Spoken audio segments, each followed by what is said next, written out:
जनक माँ बस करो, रोना बंद करो। तुम्हारे पापा जहां भी हैं वहां से तुम्हारा ये हाल देखकर बहुत दुखी हो गए। वो तो चाहते थे कि तुम हमेशा सुखी रहो, खुश रहो। पापा प्लीज, पापा प्लीज। जनक, जनक देखो, हमारी तरफ देखो।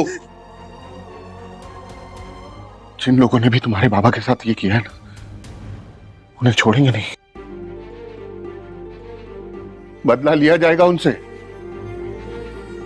मैं जानता हूं तुम अपने बाबा का हाथ पकड़कर नहीं चल पाई, लेकिन उनका हाथ हमारे सर पर हमेशा है।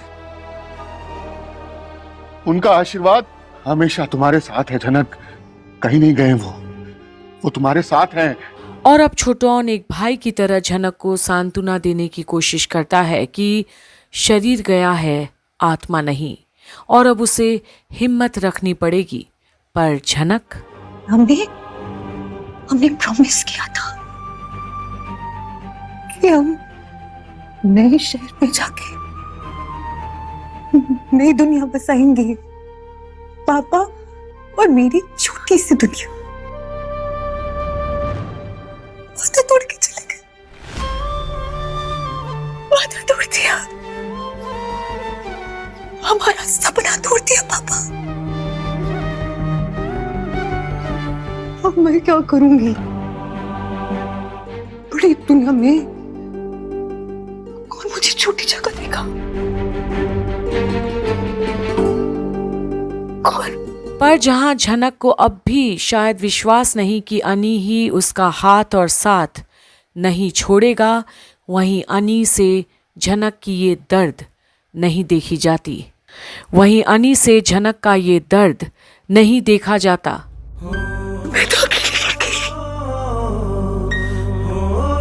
जनक माँ, हम तुम्हारे साथ है ना, तो हमारे साथ हमारे घर में रहोगी। नहीं नहीं नहीं नहीं नहीं नहीं, वहां नहीं जाऊंगी, वहां नहीं जाऊंगी, मैं नहीं जाऊंगी, वहां नहीं जा सकती, मैं वहां नहीं जा सकती। Listen to me. तुम्हारे पापा ने तुम्हारी जिम्मेदारी मुझे दी थी, ओके? मैं तुम्हारा ख्याल रखूंगा। मैं जो बोलूंगा ना वही फाइनल होगा। और अब अनी झनक को आश्वासन देता है कि वो उसे कभी नहीं छोड़ेगा, और अब वो करेगा जो कुछ भी करना पड़ेगा, लड़ाई भी नहीं छोड़ेगा इंसाफ के प्रति। मैं हूं ना तुम्हारे साथ, मुझ पे भरोसा करो। मैं तुम्हें इंसाफ दिलवाऊंगा, और जो बचा कुचा काम है ना, हम वो भी पूरा करेंगे। अनी, मैं हॉस्पिटल की फॉर्मेलिटी पूरी कर लेता हूँ, उसके बाद पुलिस स्टेशन जाना होगा। ये नेचुरल डेथ नहीं है, हो सकता है हमें पोस्टमार्टम करवाना पड़े। नहीं, मेरे पापा ने जिंदगी भर दर्द सहे जब तक वो जिंदा थे। वो नहीं, मैं अपने पापा को और दर्द नहीं सहने दूंगी। पापा, कुछ नहीं होगा आपको। झनक, हम लोग पोस्टमार्टम के बिना आगे कैसे? अरे कैसी बातें कर रहे हैं? ये मेरे पापा है, और नहीं, हम नहीं हो सकता। झनक, मेरी बात सुनो तुम। पोस्टमार्टम के बिना हम आगे नहीं बढ़ पाएंगे। ये एक प्रोसेस है, हमें पोस्टमार्टम करना ही होगा। झनक, तुम नहीं चाहती कि तुम्हारे पापा को इंसाफ मिले?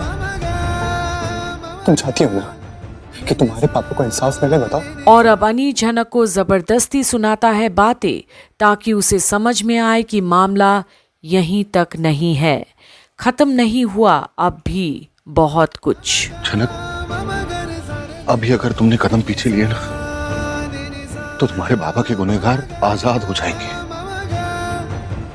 मैं तुमसे कह रहा हूं झनक, ये गलती मत करना। अगर तुम चाहती हो कि तुम्हारे बाबा के कातिलों को पकड़ा जाए, तो हमें ये सब करना पड़ेगा, समझे तुम? झनक, मेरी बात सुनो, तुम्हें चलना होगा यहाँ से। संभालो अपने आप को। पापा यहाँ अकेले रह जाएंगे। चलो मेरे साथ झनक, मुझे पापा के साथ संभालो अपने आप को, चलो मेरे साथ। अकेले रह जाएंगे झनक, तुम चलो मेरे साथ। संभालो अपने आप को झनक। पापा के पास रहना पापा। और अब अकेले हो जाने के डर से झनक वापस से बृजभूषण को जगाने की कोशिश में लगी है। दो तरफ मन हो रखा है उसका, एक यकीन करना चाहता है और दूसरा नहीं कि अब उसका कोई नहीं।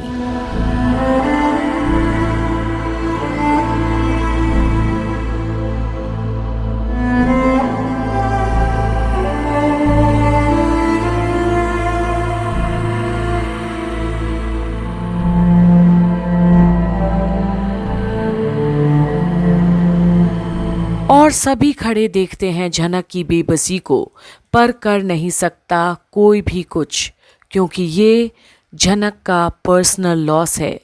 एक पिता को खोया है उसने, जो बरसों बाद मिले थे उसे।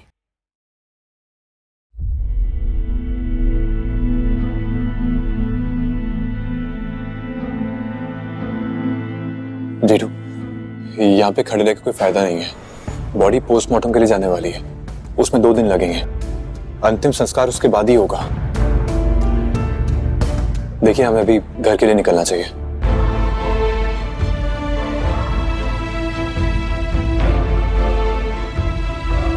झनक, हौसला रखो।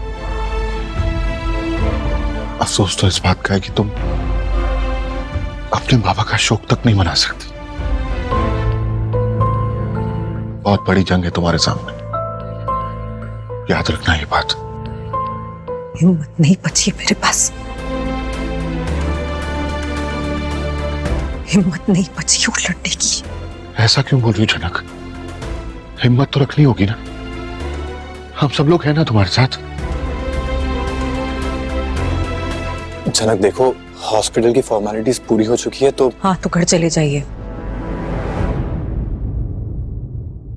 सुनिए। और अब अनी चौंकता है झनक की इस बात पर पता तो है कि यही बोलेगी, पर वो समझ नहीं रही कि अब भी खतरा मंडरा रहा है उसके सर पर, ब्रिजभूषण के जाने के बाद भी।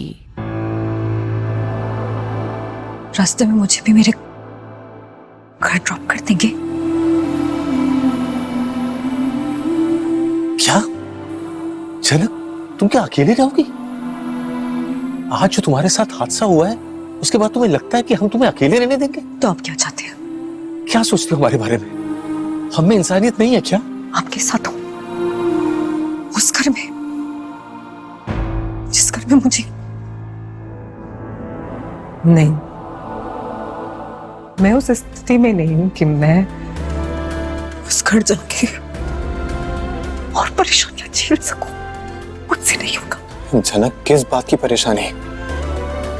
देखो, मेरा मानना है कि इस मर्डर में अर्शी की मॉम शामिल है, और घर में कोई तमाशा करेगा ना तो वो है अर्शी।